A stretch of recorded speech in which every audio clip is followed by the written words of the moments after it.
Welcome to the Get in the Fight podcast. My name is Nate Whitson, and I'm the founder of Get in the Fight Ministries and our exclusive online fight club for Christian men. Everything we do here is dedicated to helping Christian men become the men that God meant for them to be. So if you're looking for helpful content and conversations that can help you to grow and become the man that God made you to be, then you're in the right place. But before we get started, please do me a huge favor and be sure to subscribe, click the like button, and then leave us a 5-star review. Doing that helps us to reach more men who are looking for content just like this. Also, if you'd like to learn more about our mission and how to get involved or how to join the Fight Club, then head on over to getinthefight.club. That's getinthefight.club and learn more today. But without further ado, it's time to get in the fight. So let's go. Hey guys, welcome to the Get in the Fight podcast. I'm your host, Nate Whitson. Thank you for joining the show with us today. This is a podcast. Again, if you're new, I say this all the time, but I feel like I have to in this early stage here of this young brand and ministry. But this is a place where we're really trying to reach Christian men from around the world who want to live bigger and better lives for Christ. We want to be the men that God meant for us to be. And we talk about that a lot. Like, do you know that when you were made, that God had a purpose for your life? And what is that purpose? And are you living that out? How do we become more of that kind of man? So we talk about that a lot. We talk about honor and discipline. We talk about strength and joy and just different components of what it looks like to be a godly man. And every once in a while, what we'll do is we'll do something like today's podcast, which is called a Fight Club story. In our online ministry, it's called Get in the Fight. And inside of our private community that you can join for free, by the way, we have men from around the world that are part of our Fight Club community.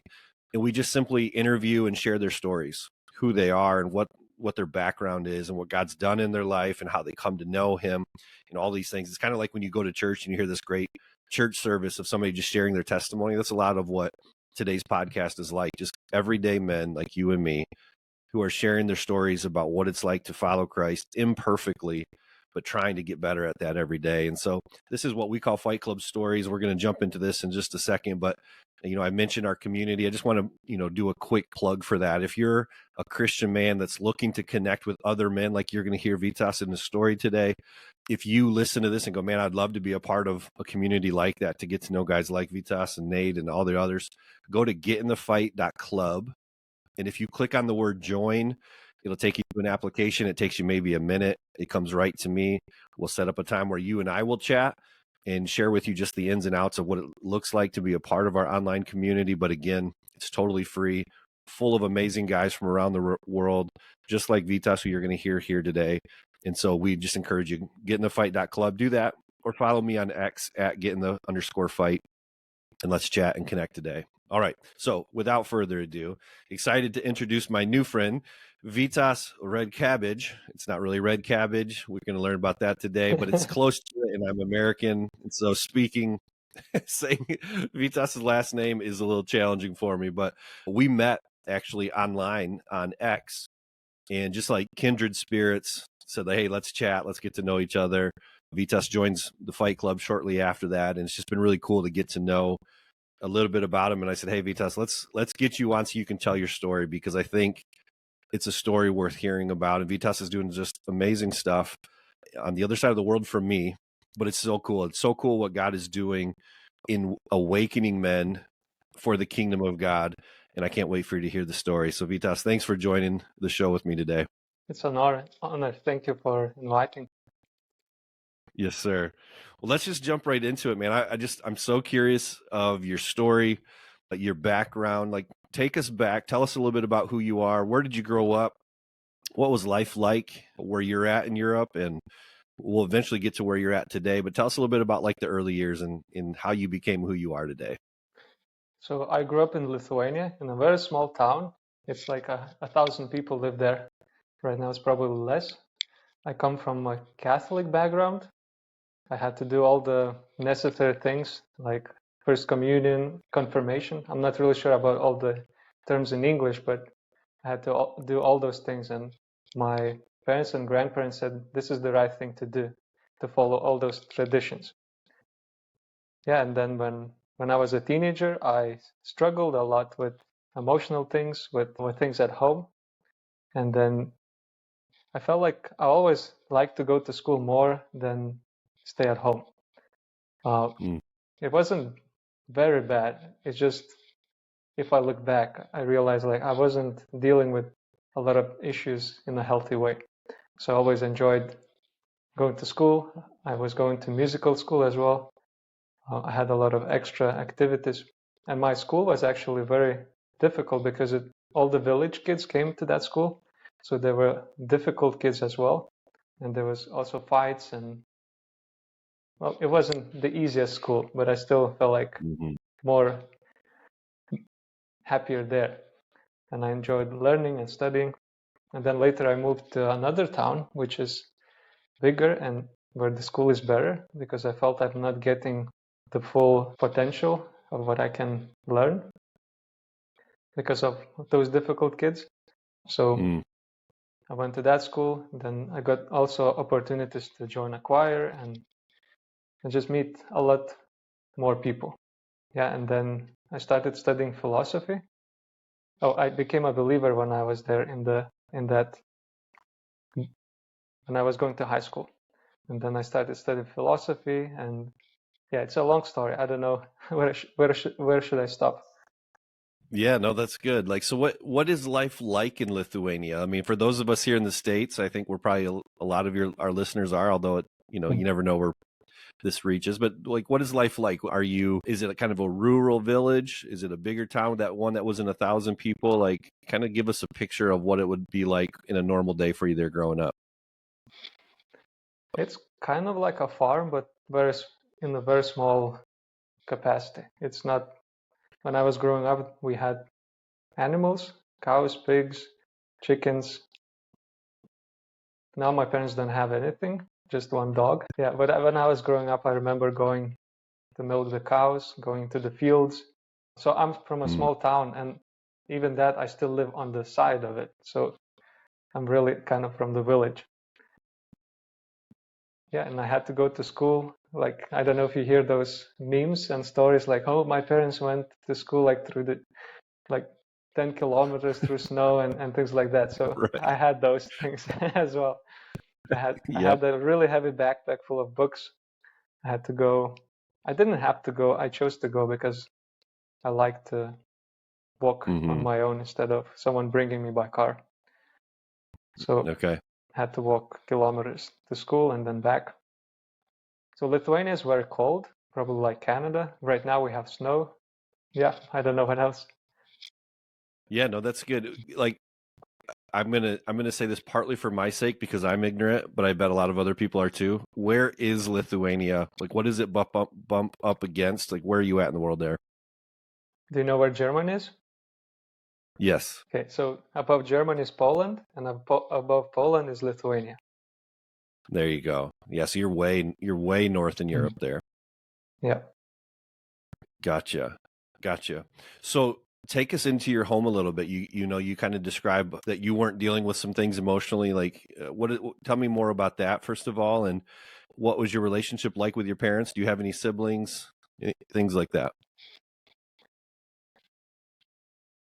Yeah, I think my relationship with my parents was good. I have one brother. He's younger, 6 years younger. So sometimes I felt like, so I wanted to have a brother. So I asked my parents. But when he was born, I realized that there's a big age gap, and I really cannot play with him like equal. Hmm. So it became more like babysitting and less like a friendship.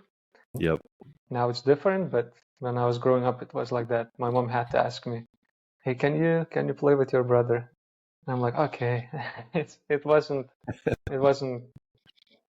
natural. It wasn't Yep. coming from my desire. And also, I felt like I have to give a good example. So especially when I became a believer, I felt this burden. Yeah. Yeah. Makes sense. So just the one brother and mom and dad growing up in your in Yes, your home. and Okay. grandparents as well. Grandparents lived with you as Yeah. well.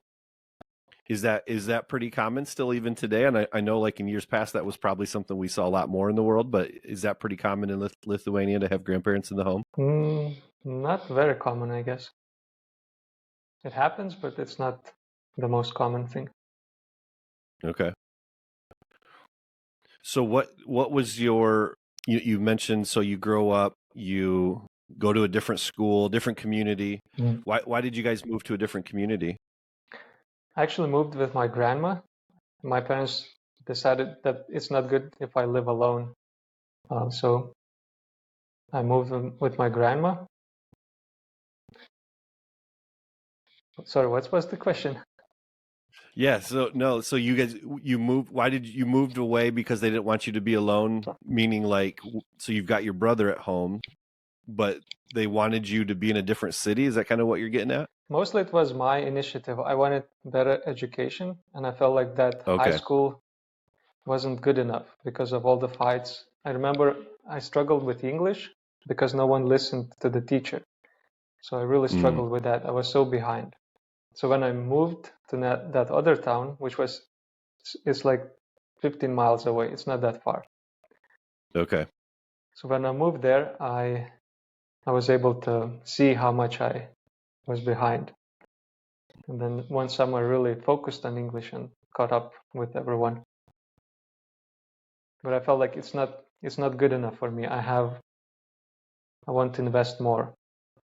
Yeah, gotcha. Gotcha.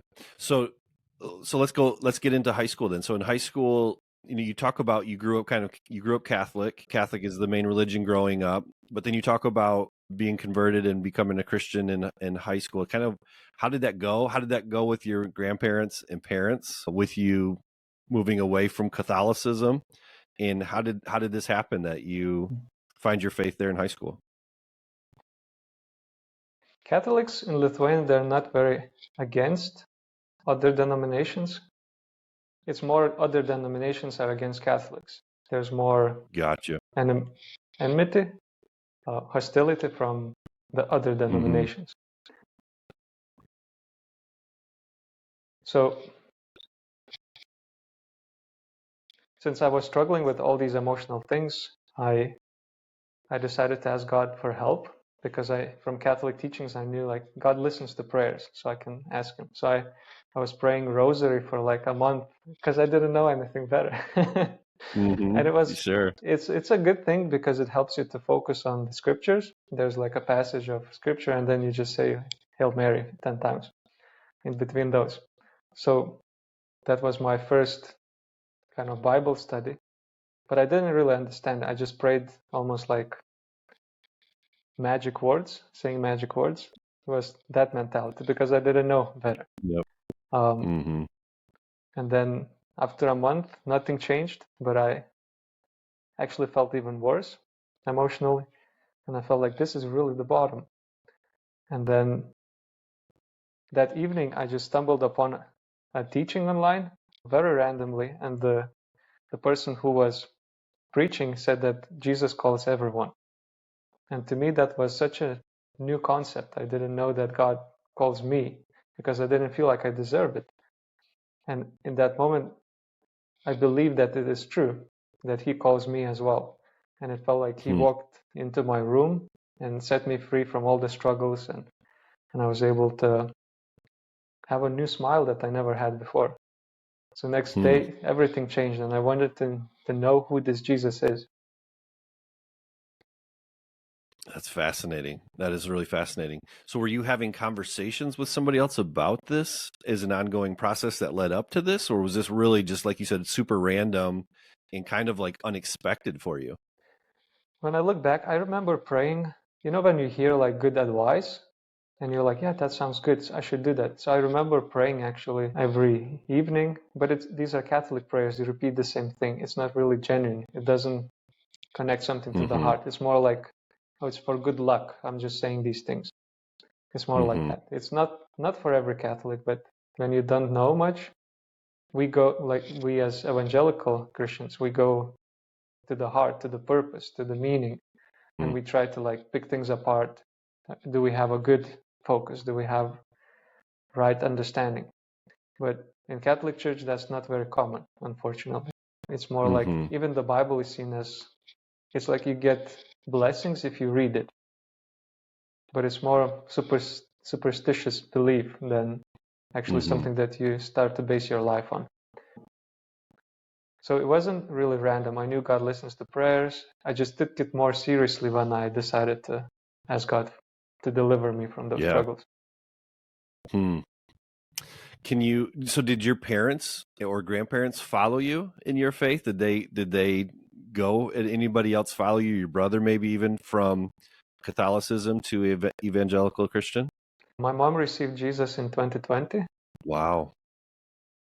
My grandma was very open, but then I think she got dementia or something. She was struggling to understand what's real and what's not. So my grandparents passed away since I left. So I'm quite confident about my grandma. I don't know about my grandpa because mostly my mom was influencing him.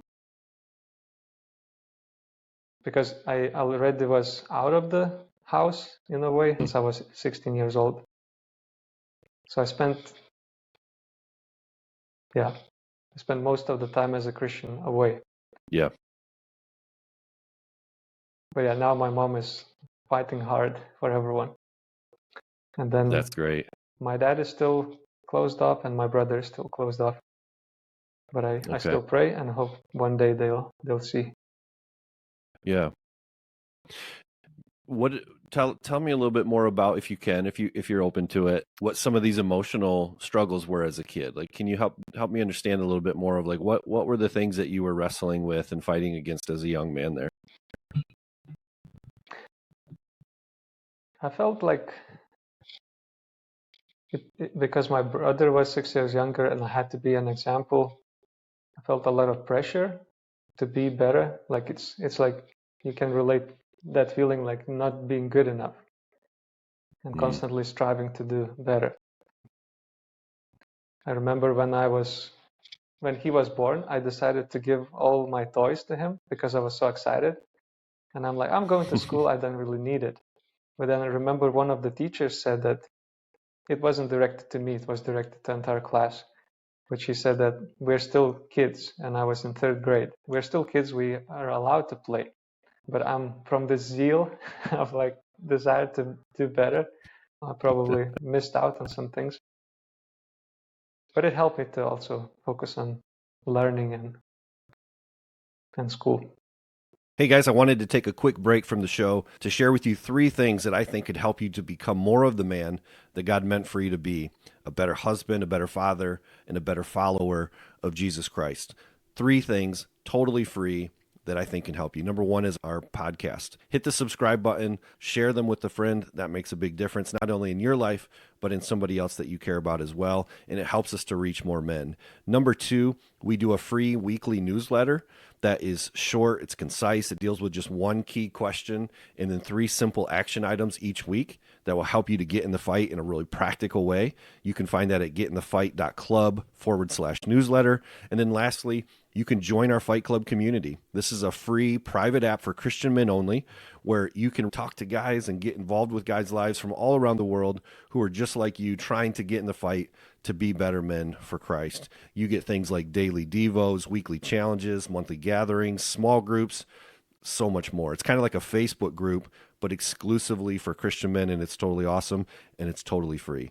Getinthefight.club/join and check it out. Get more today. So subscribe to the YouTube channel, get our newsletter, get involved in our Fight Club. Totally free things to help you to get in the fight and win today. All right, that's it for now. Thanks for listening. Back to the show.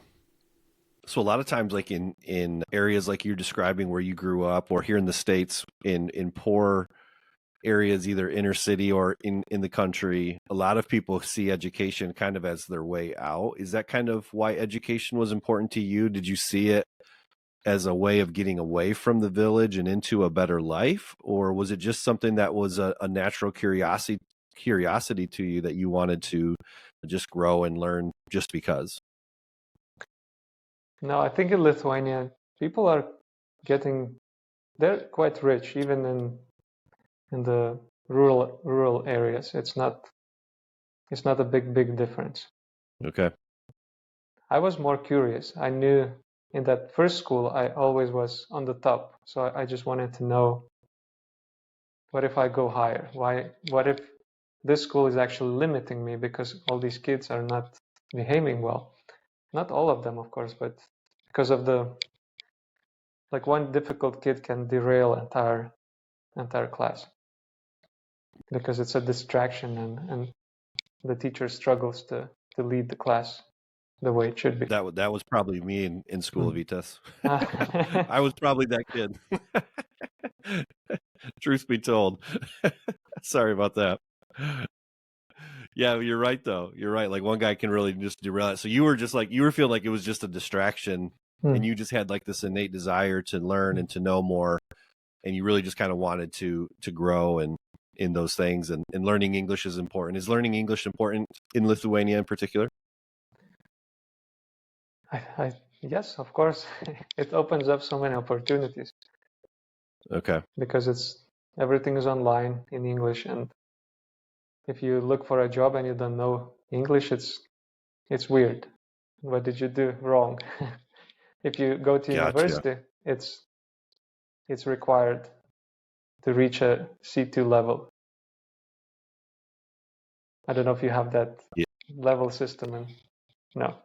No, and in fact, like being here, growing up in the States, it's such a different world, of course, than Europe. But to have the dominant language of the world, everybody learns English, but we don't necessarily learn other languages, here in the States, out of necessity, I should say. So yeah, it's always fascinating again to kind of hear other people's experience who are not from the States and how that translates. Did you happen to grow up wanting to come to the States by any chance, or just that you needed to learn English for your own advancement and opportunity? I saw movies, but I also knew that movies don't represent reality. So I was curious for United States, like what I saw in the movies, but no, I don't think I had a desire. Okay. So, all right. So let's fast forward a little bit then. So you go to high school, you meet the Lord, you become a believer, you move on. Do you go to university after that? Yes, because of Catholic influence. Oh, so when I became a believer and I wanted to know Jesus and who he is, because I got this desire, I experienced this love and I wanted to know who this person is. Hmm. I started to listen to a lot of teachings. So I found a lot of recordings online. But fortunately, I didn't find any Catholic teachings. I read through the Old Testament on my computer screen. First time. Amazing. I'm still impressed by that. But yeah, and I found that I think they're Baptist that I listened to the most. I found one pastor that I really liked to listen to. So every Okay. day after school, I come back from school. First, I listen to a teaching, and then I make notes, and then I go do my homework. So that was my Wow. routine for maybe 2 years. I listened to 2-3 teachings a day. 1, 2, or 3. Amazing. Yeah. That's amazing. So where did you go to school at for university? Oh, and then because of Catholic influence, I was thinking to become a Catholic priest because I wanted to Okay. serve God. I wanted to do something for him. And because he showed me radical love, I wanted to do something radical for him. But then because of Hmm. those teachings, I'm like, these things don't align what the Catholics teach and what the Bible teaches. It aligns it with extra literature that they approve of, but it doesn't align with the scripture. So I learned those basic things, that the Bible is the final authority, that what is the gospel, and all these main things, foundational things. So I started to have doubts. I still felt like I need to maybe become a priest. And I knew that to become a Catholic priest, you have to study philosophy and theology. But for that, you go to seminary. And I wasn't bold enough to go to seminary because I already had doubts. So I decided to go to study philosophy, and it also fit my interests when I read the booklet from the university. So it was part of curiosity, but also part of trying to see like if I'm taking the right steps, if I go towards becoming Catholic priest. And then So interesting. in those years, I also met a lot of Catholics who are, because university is in a big city, so I met a lot of Catholics there. I saw what they believe, and I met really amazing Catholics who do believe the gospel. I just struggled with Mary and some extra things.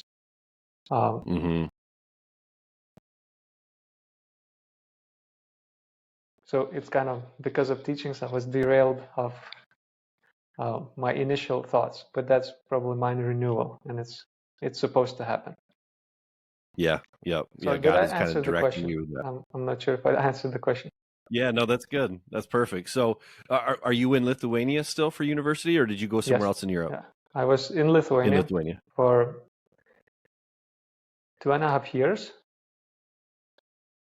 I went to one community that they were focusing on reaching people, praying for them, for inner healing, and people came from Poland, and they really shared the gospel biblically, which I appreciate. That's why also I wasn't quick to leave Catholic Church when I started to have doubts, and I was still praying like, what should I do? But at some point, I really felt like it's too much. Like there's this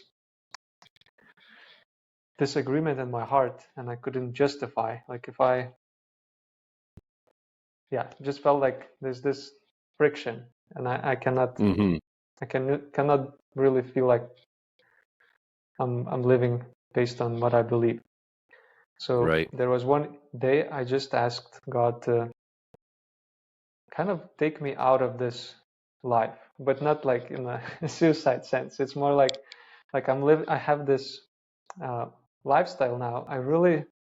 It's a silly prayer, but I really want to kind of take a step back and just think about it. And the same day in the evening, I met a friend, and she told me, why don't you go to Erasmus? It's a study exchange program. Why don't you apply for that? She didn't know anything about the prayer, anything about my doubts or struggles. And I was like, this sounds like the answer to prayer. And then I went back home. I was very excited. I'm like, because I knew I'm going to apply and I'm going to be accepted because our university. So just a backstory. That's why another reason why I wanted to go to a better school is that if I have better grades, if I pass my exams better, I get to study for free because the government gives certain amount of places for really good students who finished high school really well. So I wanted to fit in those criteria. I wanted to pass my exams really well. And I did. At first I was just under the line, and then I registered, and then they said you have to come back because maybe someone will cancel, and then you'll be moved above the line. So I was moved above the line, and after 2 years, the university started to pay me scholarship because I was a good student. I didn't like philosophy at all, but they still, I was still good enough to get scholarship. So I didn't pay for university. It's different in Europe. You don't have a big debt. You actually even get to make some money from studying if you're good, and it actually encourages you to study. So I think it's a good system. That makes sense. So I knew if I applied to this exchange program, they will accept me.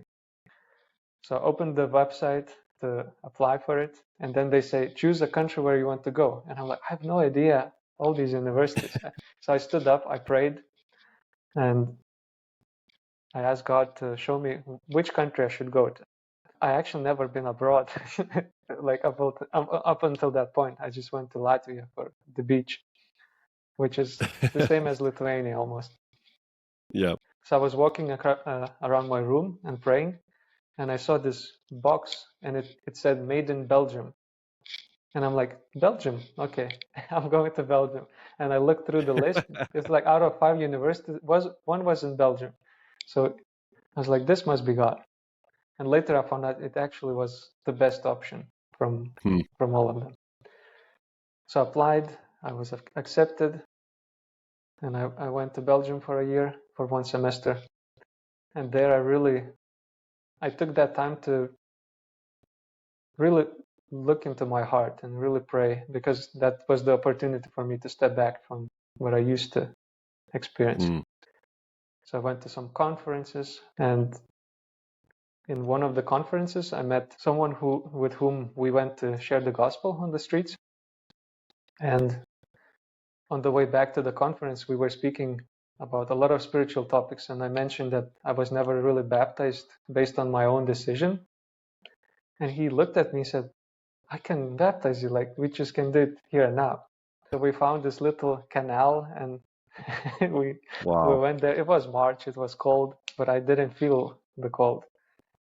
So, but that in that moment when I went out of the water, I knew this is a turning point. I cannot come back to my old life. I cannot live based on my doubts. I need to like now really choose according to my convictions that I see in the Word, that I believe God is leading me towards. So since then, I didn't go to Catholic Church. I joined an evangelical church and then a student group. Yeah, I'm sorry. I started sharing and I don't know if I go off the rails. This is great.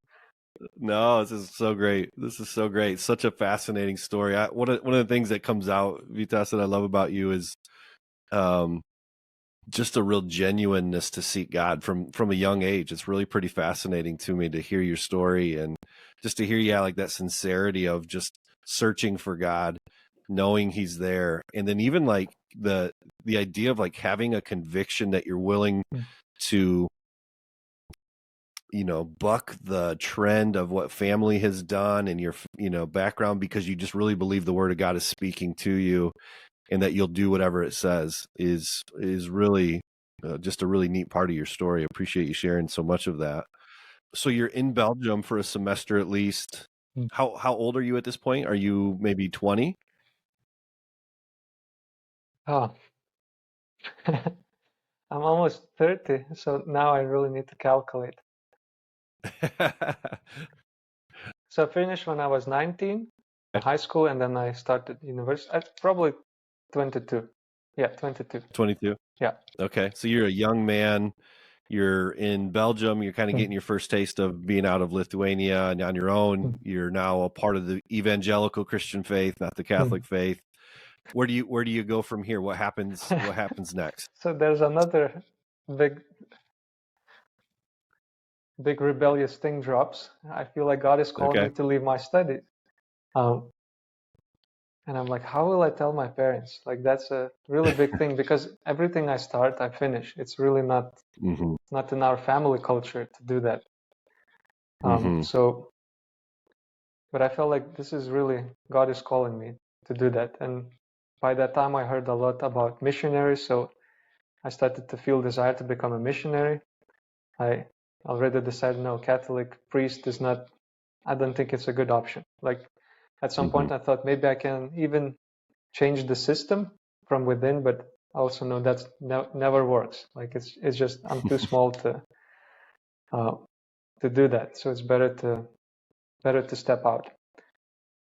So at that time I realized I don't like my studies. I will not use the diploma I get, that I'm not comfortable with the Catholic Church and what they teach and what they ask me to do, kissing all the statues and things like that. And then I was wondering, how should I tell my parents? And there's a very cool story. I have a lot of these little cool stories, but I don't think we have time for all of them. But this one is really worth doing. I remember coming back from university one day. This is in Belgium. And it was just before the exam season started.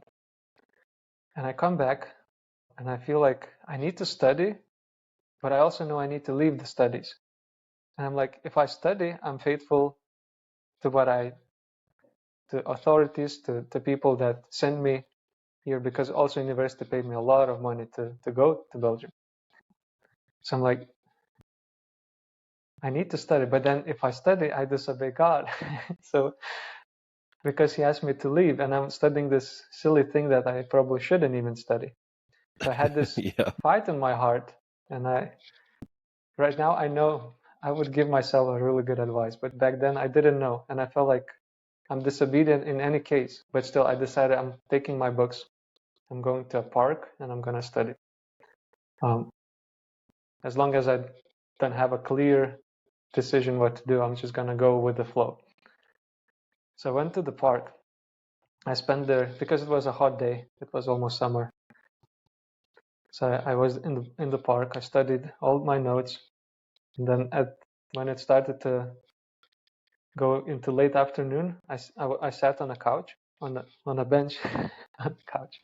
I sat on a bench, and I was reading my notes, and I see this man comes, and he has like a plastic bag full of beer cans. And I look at him, and I come back to my notes, and I'm reading, and then he comes and sits next to me. And I feel like the Holy Spirit saying, you need to speak to him. You need to speak to him.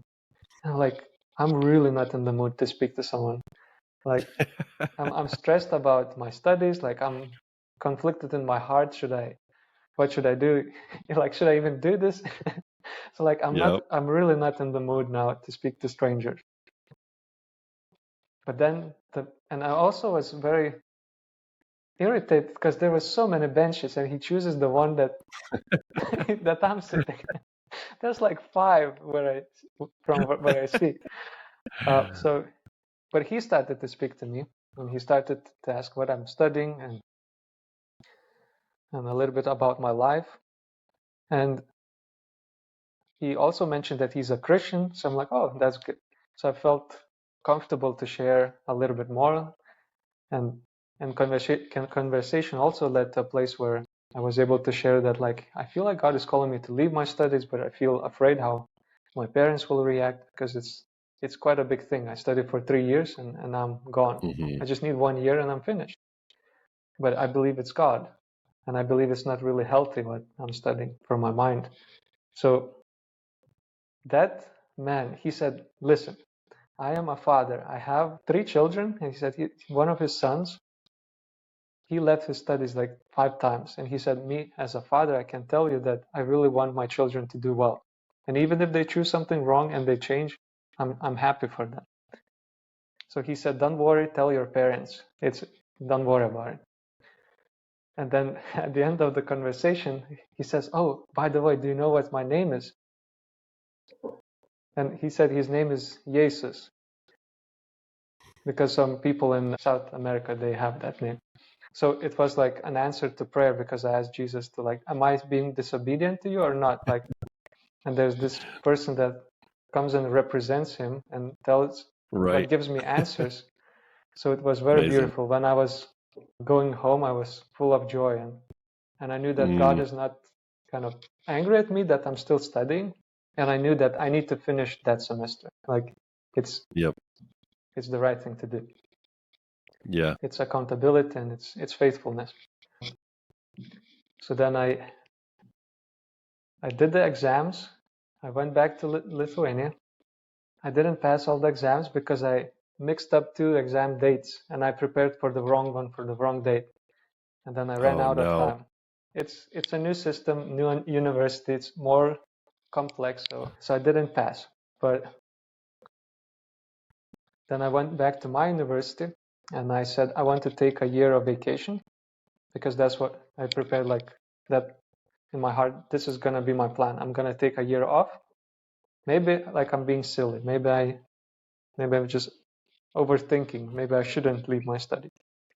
But in that year, I will know if I'm just being too zealous, or if it's actually God's will. Right. So I signed all the papers to take the year off, and I knew, like, if I don't come back, I don't need to show myself. It's fine. I'll just have to pay some money back because the government paid me to study, but it's not much at all. Yeah, so I left, and then I was praying, where should I go? And then I was looking for accommodation when I was going to one of the conferences when I was still in Belgium. I saw there's a Christian hostel in Amsterdam and I looked up what they do. Is it just a Christian in name, or are they doing something, work for the Lord? So I found that they actually do a lot of things. It's a ministry where they want to reach travelers. It's a hostel, and all the people are volunteers and they share the gospel with the travelers. So I'm like, I want to do that. It's like I have a year and I can stay there for a year. So it's like, it's perfect. It works out perfectly. And then I contacted the small group leader that I was part of while I was in Belgium to write me a reference letter. And then a second leader was from the church that I started to go to, was a worship leader.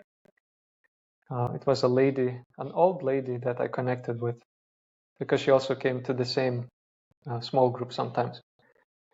And turns out that that older lady, she also used to be in that ministry like a long time ago when it started in 70. Nice. So I also knew it's a confirmation. I'm going the right way. And they wrote me reference letters and I was accepted. So I went to Amsterdam. Then in the first week there, I went back to Belgium. I took my exams that I failed. I passed them, went back to Amsterdam and spent there a year.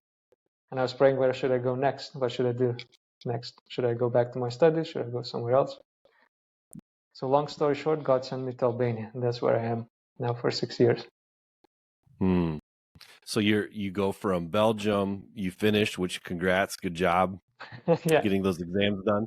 Yeah, so you go to Amsterdam, you're doing some kind of like, basically you're a missionary there, feeling called in that way. And then you end up in Albania. Now, where is Albania at? Location-wise? Where is it located? Yeah, yep. It's just above Greece, by the sea. So you know Italy, that boot? Yep. So where the heel is, if you go across, there's Albania. Straight across from the boot. Yeah, there you go. So you've been there for 6 years. What are you doing currently then in Albania? What's God have you doing today? I'm part of a small church. We're big in the heart. We're big on evangelism. We're competing with other churches, but I'm part of a small church and I lead worship there. I'm helping with evangelism. I'm helping with all sorts of things that the pastors need. I'm also recently started going to prison with another organization. And that's it. Other things are not part of ministry necessarily. It's more trying to make ends meet. Yeah, I'm doing things on the side.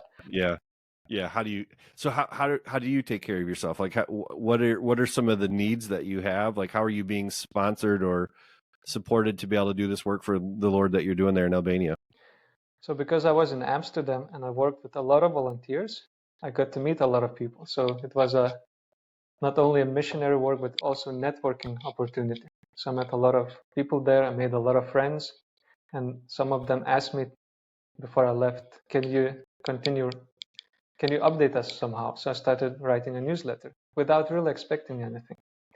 So that newsletter grew and now it's quite big. And there are people that I met there that support me. So you have friends that are helping support you like on a monthly basis to allow you to do the work that you're doing within the church and within the prisons there in Albania. Yes. Fantastic. Yeah. So you really did become a missionary. Yeah. Throughout this long journey, didn't you? You became a missionary. What as we kind of wrap up time-wise here today, like what's next? Like what do you sense the Lord is calling you to? Is this kind of do you sense that he's asking you to stay here for a period of time? Are you committed for a period of time? How would you answer that? Like what's next for you? What do you feel like the Lord's doing? So when I think, people always like, every missionary has like a home church. And when I think back, I don't have a home church. There's like a church in Belgium that I went to for 2 months. That's not really it. I probably don't even know anyone at this stage. No, I'm sure I do know some people, but it's not my home. And Albania has become my home in these years. So I do plan to stay as long as I can. So it's like, you could say I'm a missionary, but I'm home. This is my home. It has become my home. Yes. There's a lot of things that I really like about the culture, how it's family focused, and it has a lot of, I always forget that word. It's like conservative values. A lot of conservative values here, which I enjoy. And there's a lot of people that needs to hear the gospel because Albania is predominantly Muslim country. So there's a Okay. lot of work that needs to be done. Hmm. So I plan to That's stay. awesome, man. Yeah, that's so awesome. What thank you so much for for sharing your story here. And I know there's a lot more that we could get into, but I guess what I would love for guys to know, number one, is just I know that guys listening to this today are just going to be inspired by your faithfulness to follow Jesus and just like your incredible story of like living for him and for the kingdom. And it's inspiring to hear what God's done. I'm so grateful that we have started this friendship and that you are part of our Fight Club community now. We get to kind of watch and see God work in and through you, Vytas. It's inspiring. It's really cool. What are your biggest needs, and like how can guys get connected to you? What are you praying and asking for or looking for, and how can guys know kind of what they might do to be a part of your story or to connect with you personally?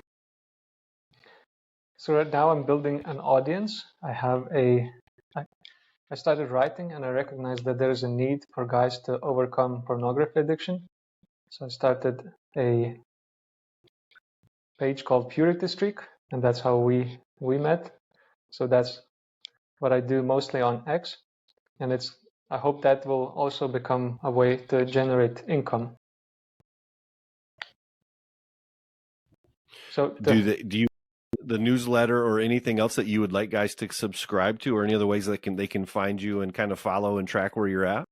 if they're interested in my newsletter, my ministry newsletter, because I have also the Purity Streak newsletter.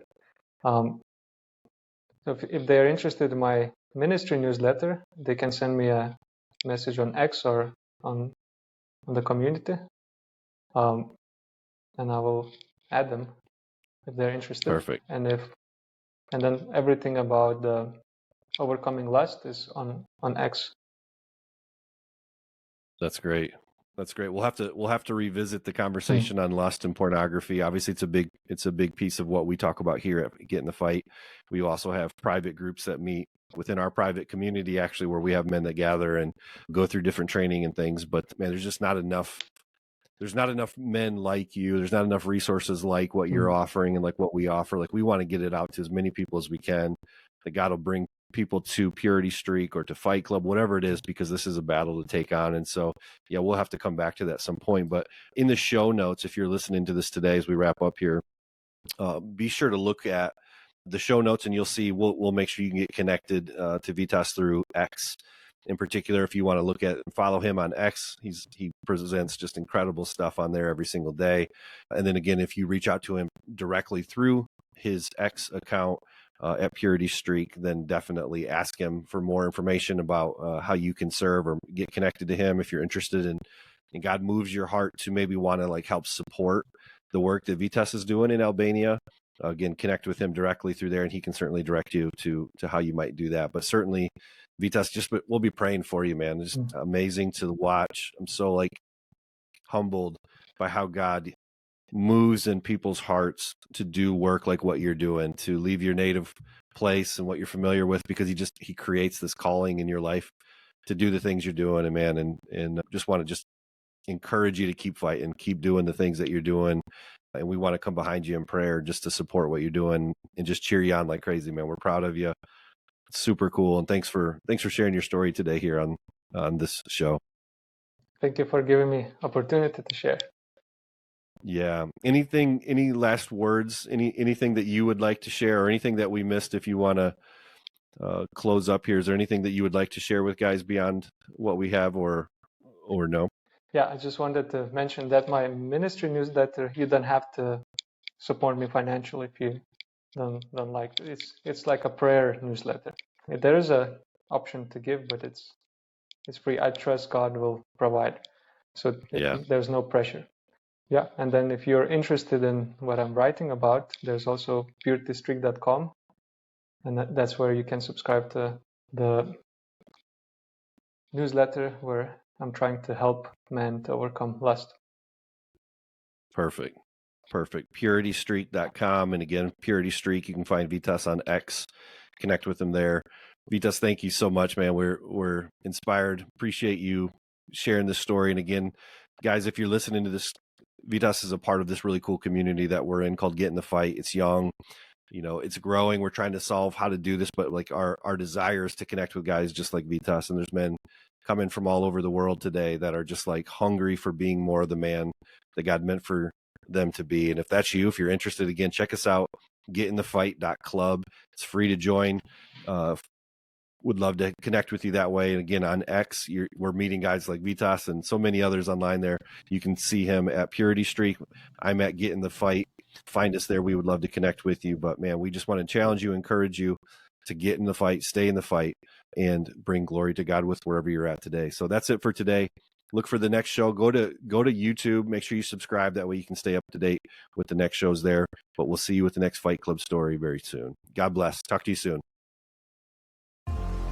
Hey guys, thanks so much for being here today and listening to the show. Please be sure to head over to the website at getinthefight.club. And before you go, if you haven't already, please subscribe, click the like button, and leave us a positive 5-star review. It makes a huge difference whenever you do. Have a great day. Go get in the fight.